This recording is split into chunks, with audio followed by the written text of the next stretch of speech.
গেল তো সব অহংকার ভেঙে। ভারতের সঙ্গে পাঙ্গা এখন কেমন পড়ছে ভারী। মা কালীর অপমানজনক পোস্টার টুইট করা ইউক্রেনের স্পর্ধাকে ভারত এমন ভাবে ভাঙে যে স্বয়ং ইউক্রেনের সরকারকে ক্ষমা চাইতে বাধ্য হতে হয়। ভারতের শক্তি সম্বন্ধে গোটা দুনিয়ার কম বেশি ধারণা রয়েছে, ইউক্রেনেরও রয়েছে।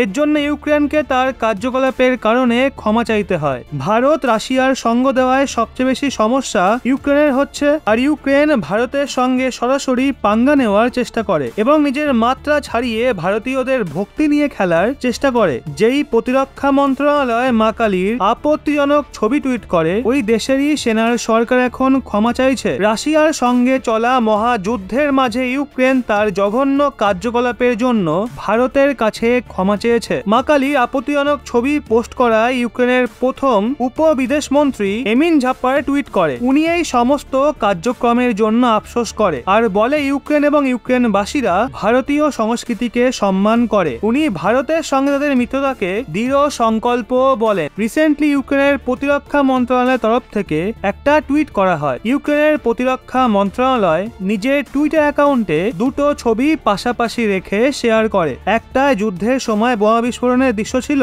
যেটার তুলনা মা কালীর আপত্তিজনক ছবির সঙ্গে করা হয়। ইউক্রেনের তরফ থেকে এই ছবি পোস্ট করার পর সমস্ত ভারতীয় সোশ্যাল মিডিয়া ইউজার রেগে যায়। অনেক ভারতীয়রা ইউক্রেন প্রতিরক্ষা মন্ত্রণালয় দ্বারা পোস্ট করা এই ছবির স্ক্রিনশট শেয়ার করে আর ইউক্রেন সরকারকে নিয়ে চরম সমালোচনা করে। অনেক ভারতীয় ইউজাররা বিদেশমন্ত্রী এস জয়শঙ্কর মহাশয়ের কাছে এই বিষয়ে হস্তক্ষেপ করার অনুরোধ করে। চরম বিরোধিতার পর ইউক্রেনের প্রতিরক্ষা মন্ত্রণালয় দ্রুত সেই পোস্টটা ডিলিট করে দেয়, কিন্তু ততক্ষণও এই পোস্ট অনেক মানুষ শেয়ার করে ফেলেছিল। এই পুরো কার্যকলাপের জন্য মারাত্মক বিরোধ ও ক্ষোভ সহ্য করার পর ইউক্রেনের তরফ থেকে প্রতিক্রিয়াও আসে। ইউক্রেনের প্রথম উপবিদেশমন্ত্রী এমিন ঝাপ্পার টুইট করে লেখে, আমরা আফসোস করছি যে ইউক্রেনের প্রতিরক্ষা মন্ত্রণালয় হিন্দু দেবী কালীকে খারাপভাবে চিত্রিত করেছে। ইউক্রেন এবং ইউক্রেনের মানুষরা অদ্বিতীয় ভারতীয় সংস্কৃতিকে সম্মান করে এবং ওই পোস্ট অনেক আগেই সরিয়ে দেওয়া হয়েছে। আপনারা জানেনই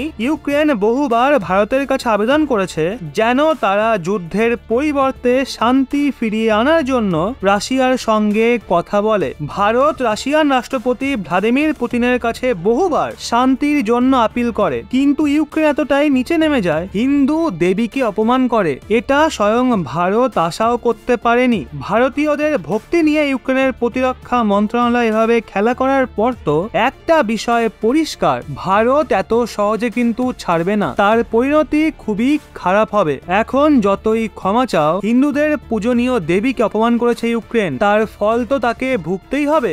বন্ধুরা, একজন হিন্দু হয়ে আপনি কি পারবেন ইউক্রেনকে এত সহজে ক্ষমা করতে? কমেন্টে জানান।